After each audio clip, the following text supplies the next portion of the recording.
My name is Mark Clague. I'm a professor of music history at the University of Michigan, and this is the third time I've been out here for the American Orchestra Forum, and it's really an exciting event to have the New York Philharmonic be our focus and our guest, in part because they were the longest standing American orchestra, founded in 1842, so we're really reaching way back. Sunil Iyengar is my guest, and he is the director of research and analysis for the National Endowment for the Arts, and we figured if we were going to talk about audiences, we should bring in an expert who can sort of tell us a bit about who we are as audiences, as listeners, and there's a lot of sort of information and misinformation and buzz and concern and panic and relief about what's happening with audiences these days, but you're the guy doing the number crunching.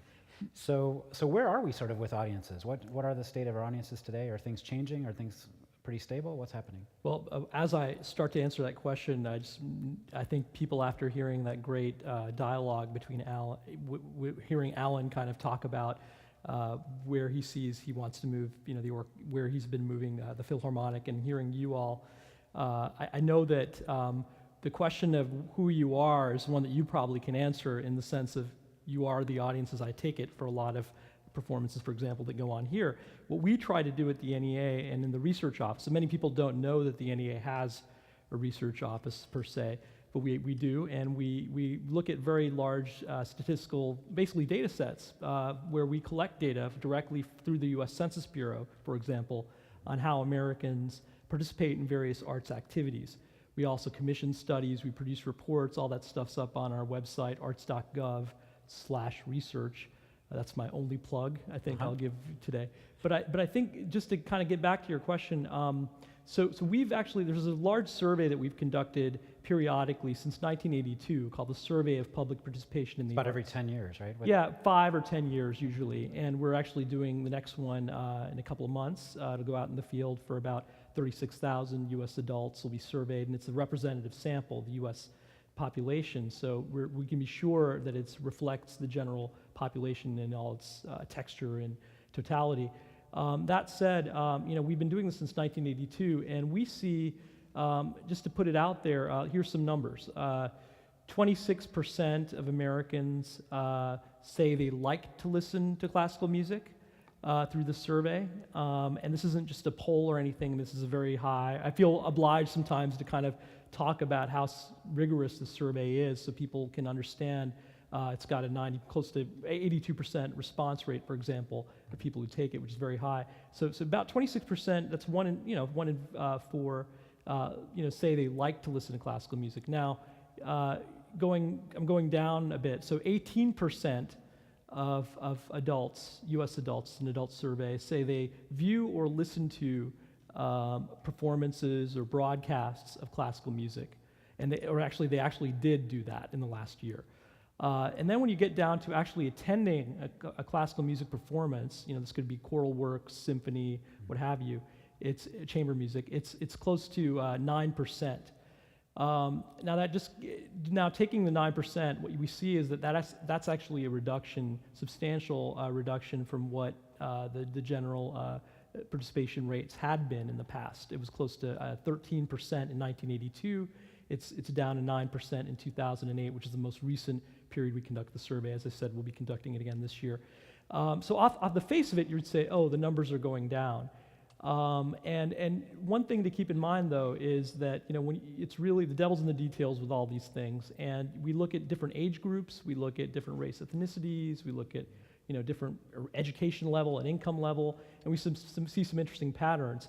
While it's true that 18 to 24-year-olds have seen the sharpest decline from 1982 to 2008, really in the last year, since last time we did the survey, the sharpest decline from 2002, which is the last period, to 2008 was experienced among those 45 through 64, the two age groups wedged in there.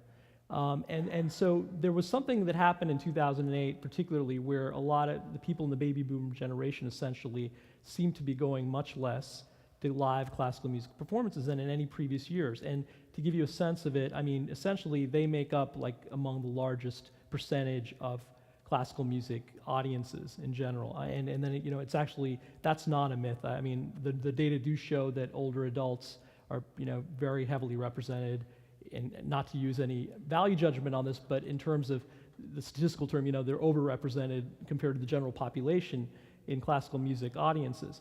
And in fact, that classical music audiences have been aging very rapidly compared to the general population in terms of who's going.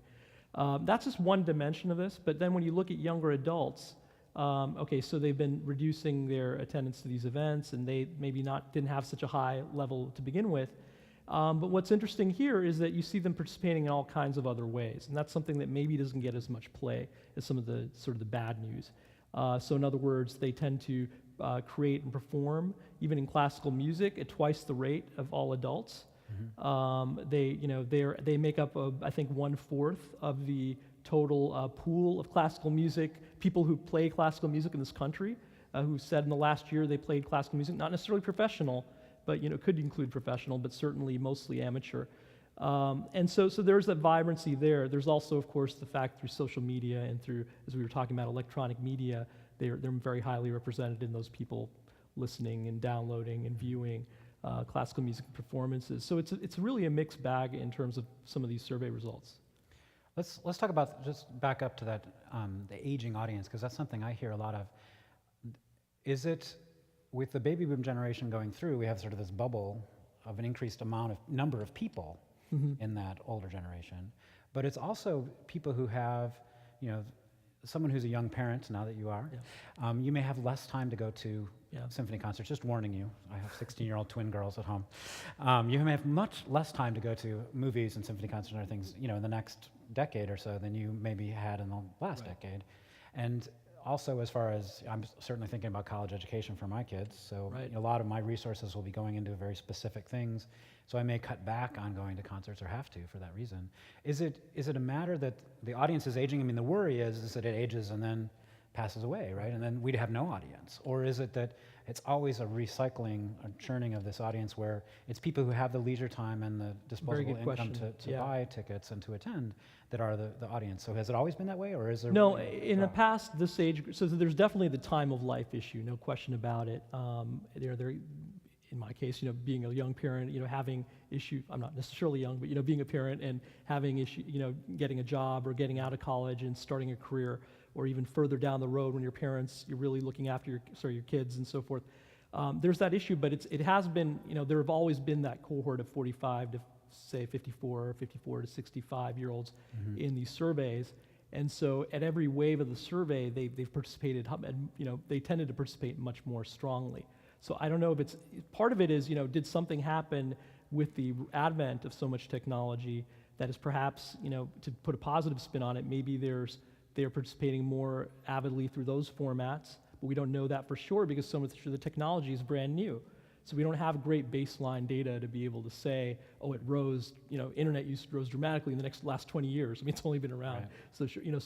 So there's still a learning curve for all of us to understand that, but that said, it does look like we're at a point when some of the traditional audiences are maybe I would venture to say, not going as much, and it might maybe be above and beyond the time of life issue, perhaps. I mean, the other question, of course, is have people's leisure time genuinely contracted over time? And so, in which case, you would argue that even though they are at that age when when they might have other concerns or other things to look after, maybe they have more of them than people did in the past. Right. And that's something that is actually a controversial field in time use research, if you're interested in that. Do we have more or less leisure time? I mean, does technology enable many more outlets for participation, or is it crowding out other types of opportunities? And that's really a judgment call to some extent. Absolutely.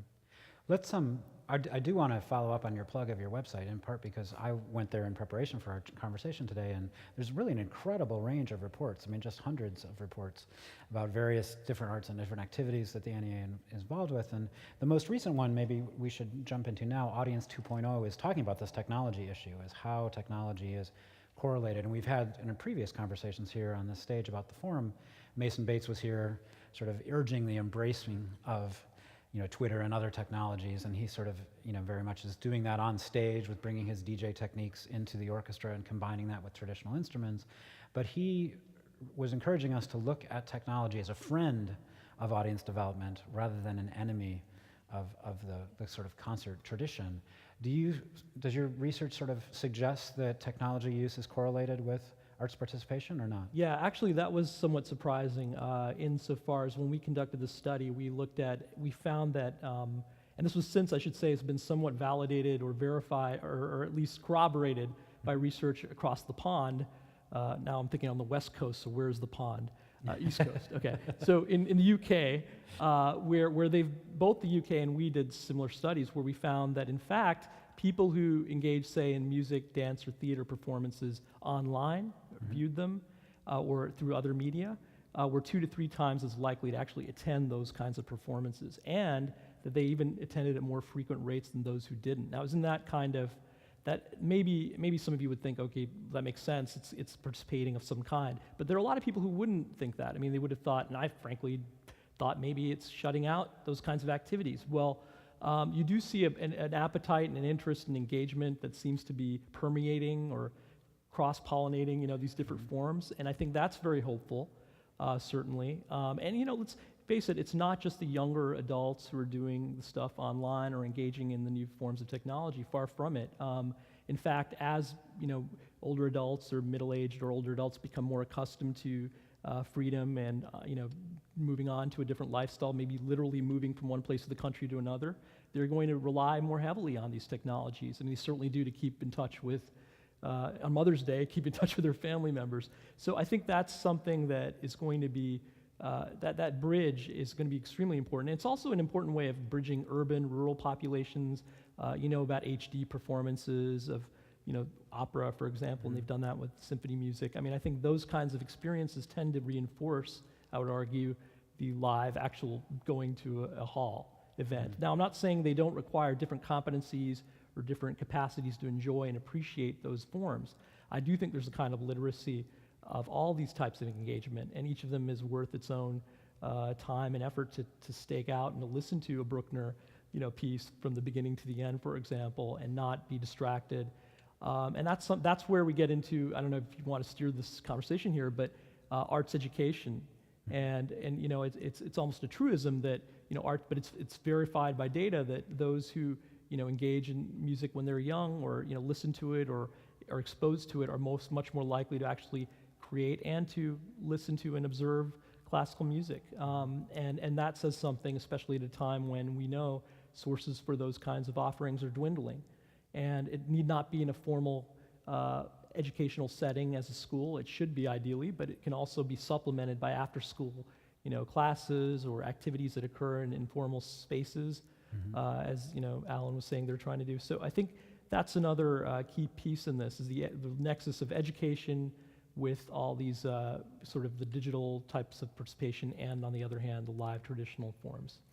Well, in our event today, I did take a peek at that education report as well, and one of the intriguing ideas for me was that it didn't just look at education for kids, but also, at least in its questions for future research, asked about education for adults, and that the correlation between adult events like today and future engagement with the arts was even higher than it is for K through 12. Yeah, and one thing, depends on what audience I'm speaking to. Sometimes I'm speaking to a room of statisticians. I'm telling you, I love speaking with you all, let's put it that way. But sometimes I'm speaking with statisticians or survey methodologists and those kind of researchy people.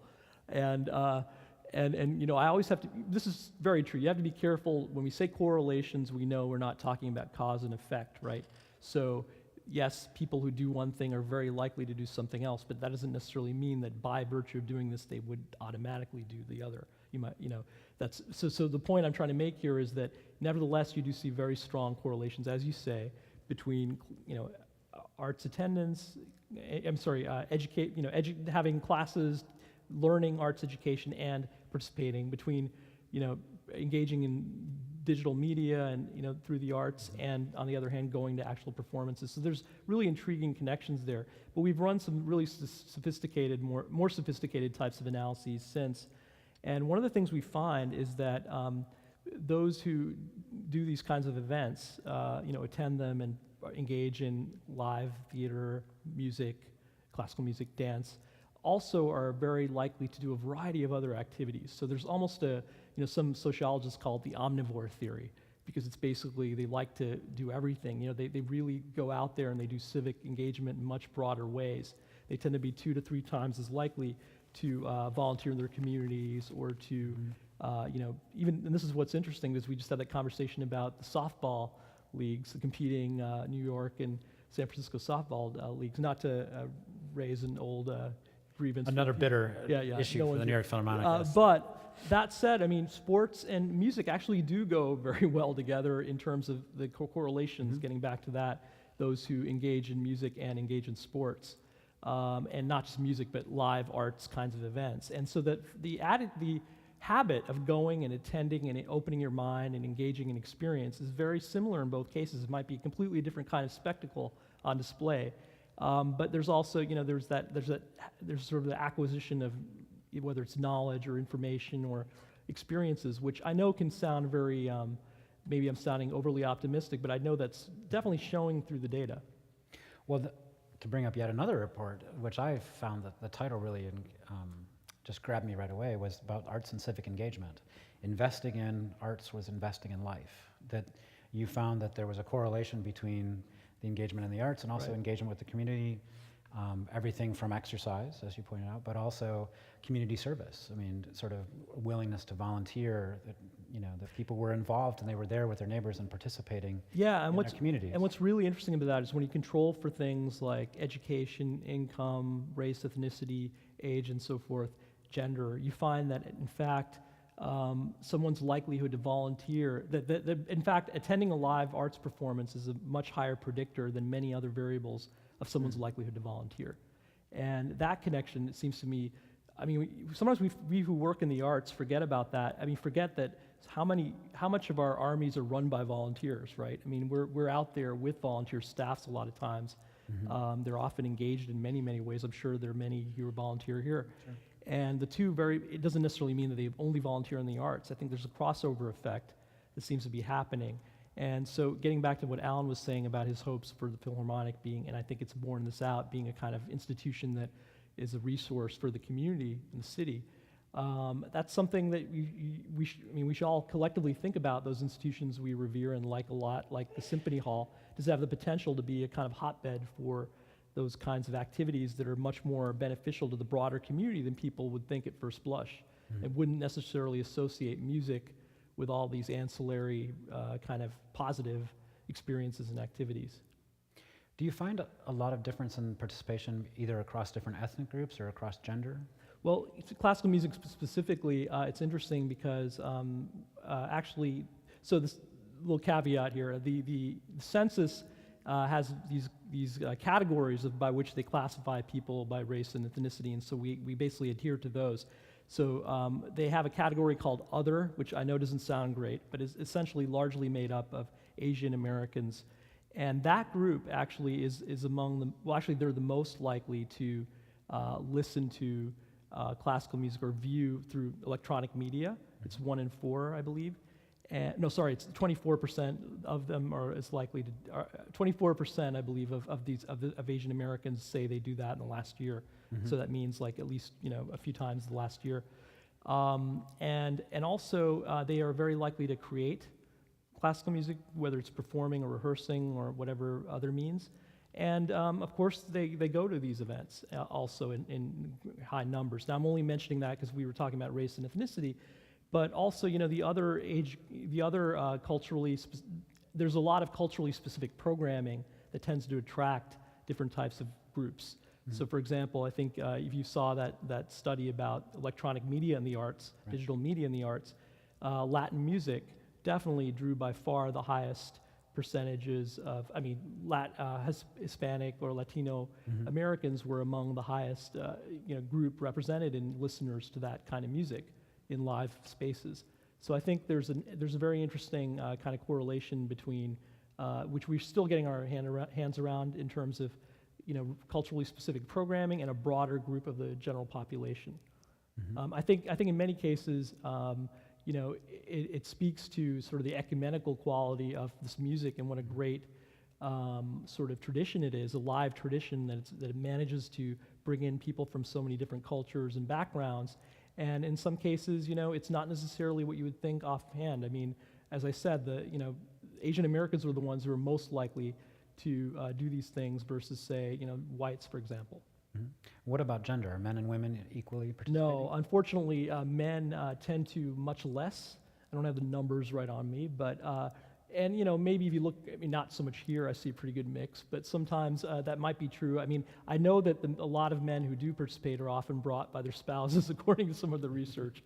But I don't want to make too fine a point on these kinds of data, because we all know that they're always that none of this can be used as kind of with a broad stroke to classify classical music audiences. So that's why I kind of turned to you all first and said, you know who your audience, you know who you are, right? But what I'm doing is looking at the national level with a bunch of statistics and saying, well, look, according to the data, this is what we're seeing, and it does seem very lopsided right now in terms of males and females. And I don't really think that's new necessarily in terms of what we've seen historically. Now, when you're talking about creating music, I don't know if it's any different either. Mm-hmm. It seems like the data I saw suggested it was more equal. Yeah, it was and that was one of the positive things I saw in the data, was that with technology, it was inviting people to participate in the arts, to write poetry and share it online, or to compose a piece of music in GarageBand and upload that to themselves performing it to YouTube. And so that there's also a blending. We talked about creativity at our last American Orchestra with the Maverick series, and it seemed like technology was also enabling and inviting a deeper relationship, or participatory relationship anyway, rather than just a listening. Right, and in fact, Mark raises something, an interesting point, because we almost have gotten used to a dichotomy of thinking about arts participation as either going or doing something through media and abroad, consuming or recreating. And there's this whole other kind of, I wouldn't even call it a subculture, I think it's something we all do, which is sharing and being a sort of curator of art, right, or collector. So in other words, increasingly people are sending people links and commenting on work as it's coming out. And I do believe very strongly in the need for arts journalism and solid critiquing and all that. But I'm also saying that there's something very vibrant and exciting about the way in which citizens are taking it upon themselves to share and comment, editorialize about work that they like and share it with each other, and using this new technology to do that. Now that's kind of a given. We all know that because we probably do it to some extent. But it's useful to see when you see the raw numbers that that's actually how heavily represented different types of groups are. People who normally wouldn't necessarily participate in other ways are reflected in those numbers.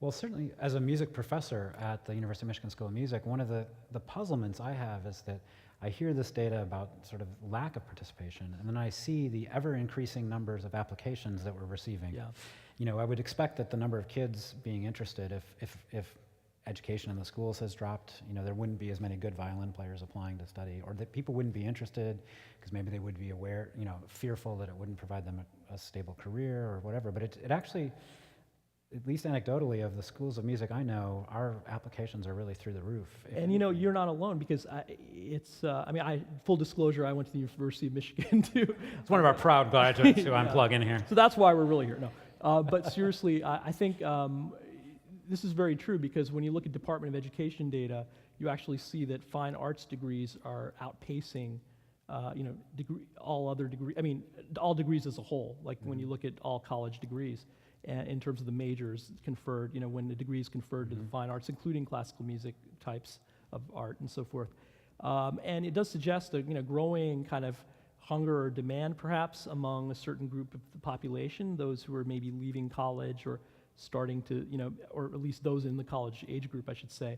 But then you wonder, did they go the traditional route? I mean, traditional in the sense of, did they all experience arts education to the same degree? Did they go to symphony performances? How did they get that interest in it? And I don't think we know that yet. And that's something I'd love to know, is just kind of qualitatively, forgetting the numbers for a moment, just knowing people who now are majoring in those things.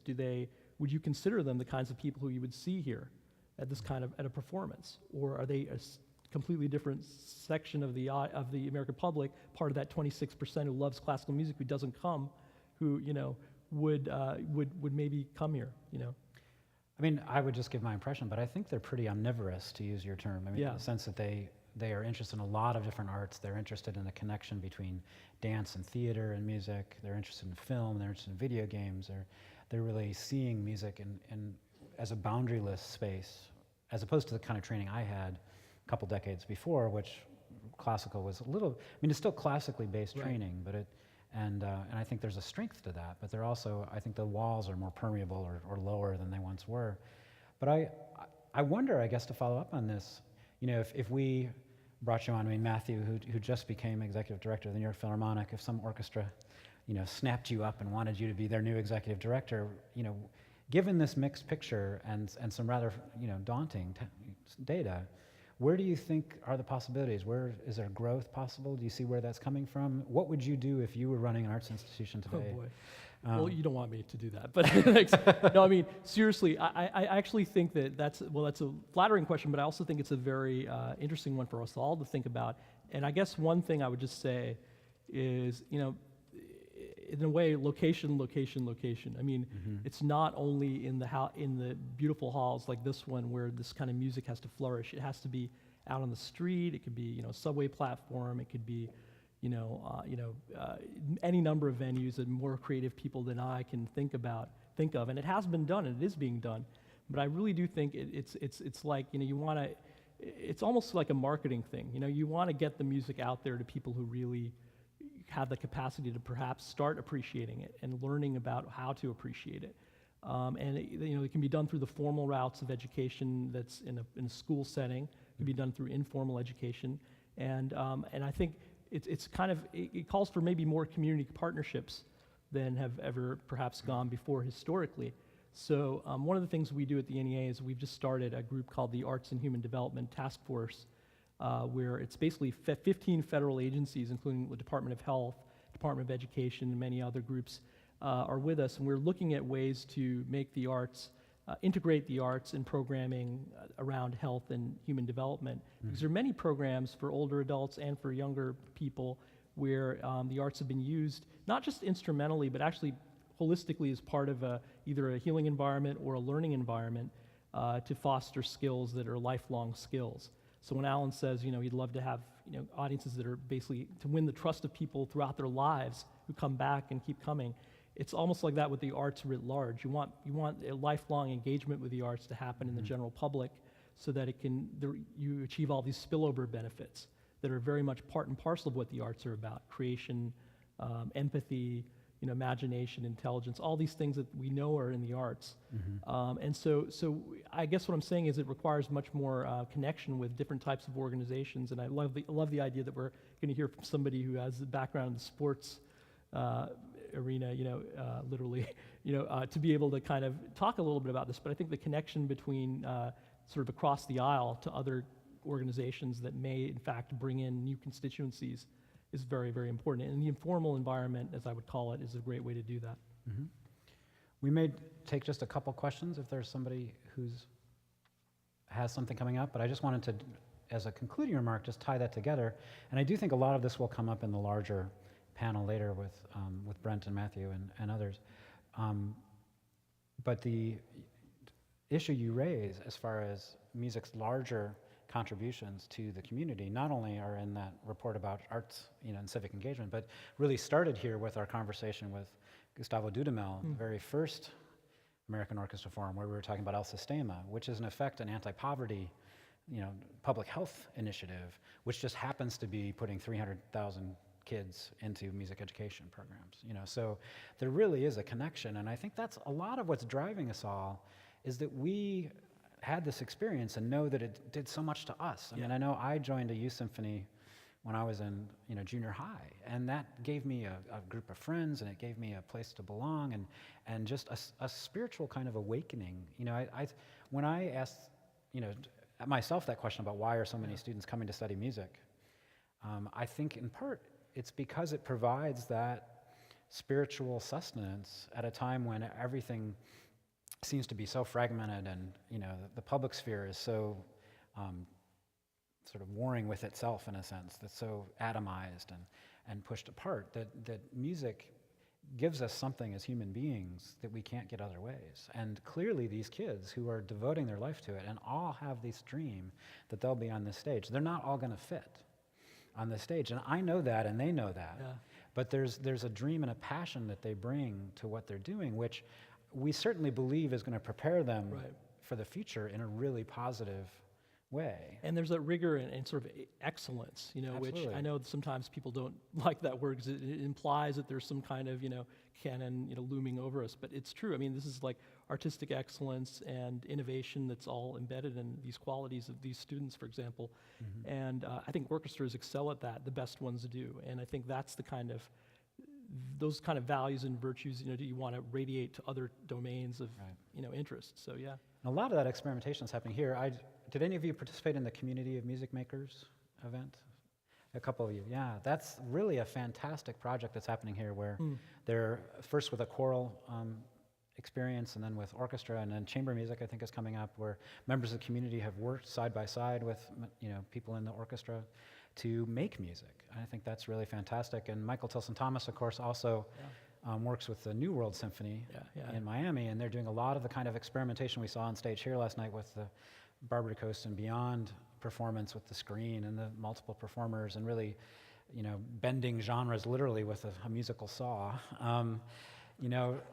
I have to think that draws upon a similar kind of energy that he's getting from the experiments where they're projecting the concert on the outside wall of the concert hall, and families are coming, not having to keep the kids corralled in their seat and not having to spend the money on tickets, but they can have a great evening dinner, and bring the family together, which is, of course, something that now, with the issues of time you were talking about before, the fact that both parents often work, and if we can use our institutions as ways to solve new problems that our communities have, I think we'll have that continuation of this ability. And when Alan said it's really about what does an orchestra mean, or what is an orchestra about, that's really what's driving his relationship with his audience. I think that's one of the things we have to challenge ourselves to do, and is really to remember the core values of what an orchestra can do and the kind of strength it brings to our communities. If we can find ways to make that work for our audiences today, we'll be in pretty good shape. Yeah, that's great. Question? Hello, Jerry Parsons, and I'm excited that you talked about education and how maybe getting out to the community. So I sit on a school board, and I'm the president of my school board, and so the people here in this room, I don't know if they're all from the state of California, but that's one item that is not really funded. And so my school district has made it a priority to educate our children in the arts, and so we still have it from first grade through 12th grade. My question to you would be is, how do I work with the different symphonies or whoever it may be, so that I can get that at the local level, so that I can keep our children engaged in what you're doing? And I got to be honest with you, I'm a new volunteer here. I'm really nervous being up here, but and it's because I actually want to learn at 43. I've never even been to a symphony, so. Well, that's great. Well, that's fabulous. Welcome to have you here. Wow. Well, I would strongly encourage you to probably talk to people who are much more knowledgeable than me about this particular venue, for example, or the opportunities that are abounding around in this area, and that I think it has to start with that. And I think what you're doing is sounds tremendously valuable. I have to say also that we did release something just a month ago or so, where we found that even in the most sort of at-risk student populations.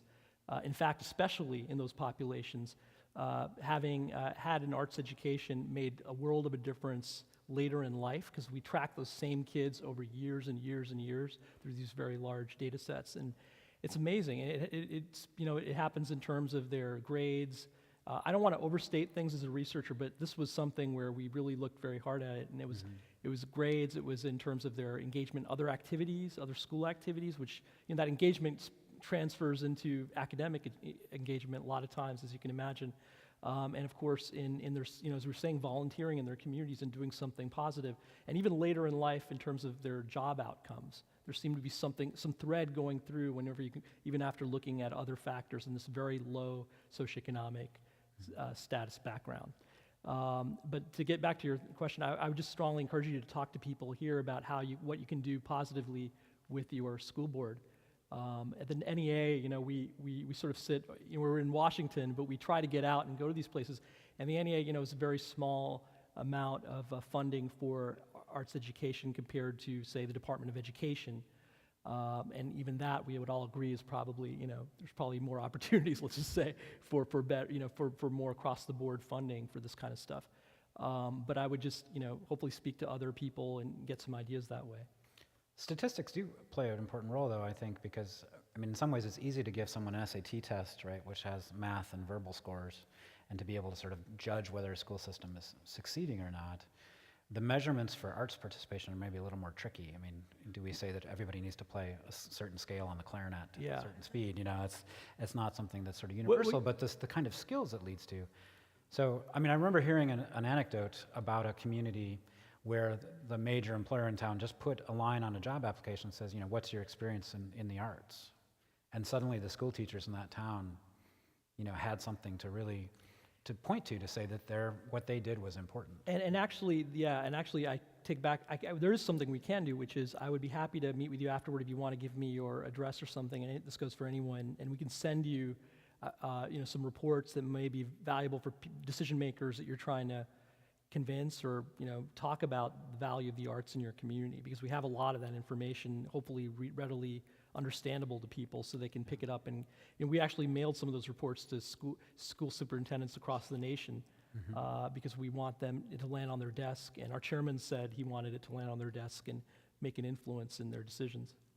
But yeah, if you have to argue as a school board president that this is important, the data that Sunil has amassed is a good place to go. And the reports are really actually pretty accessible in that they're quite substantive. And there's all kinds of versions. But there's a little summary. Executive summary. There's like brochure versions. There's online versions. There's a lot of. We're trying to improve that section of our site, but be happy to give people as much as they would like, and no more than you would like. Great. Well, thank you so much for a great conversation. Thanks We'll a lot. let Steve and Elizabeth come up. Thank you.